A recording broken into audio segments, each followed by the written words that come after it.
बिस्मिल्लाहिर्रहमानिर्रहीम। अस्सलाम वालेकुम नाज़रीन, मैं हकीम मोहम्मद शहबाज हूँ। आप यूट्यूब चैनल देख रहे हैं। इस वीडियो में हम बात करेंगे नाक के हवाले से।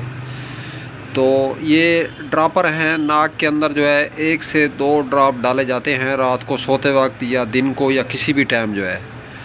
तो नाज़रीन, इसका तरीका इस्तेमाल जो है, नाक में 1 से 2 ड्रॉप डाल के 15-20 मिनट के लिए जो है आप लेट जाएं। तो ये दरअसल ख़ास कर बनाए गए हैं दिमागी कमज़ोरी के लिए। जिन लोगों का दिमाग जो है कमज़ोर होता है, आसाब कमज़ोर होता है, एलर्जी रहती है, डस्ट एलर्जी रहती है, पोलन एलर्जी रहती है, छींकें वगैरह जो है कसीर तादाद में आती हैं।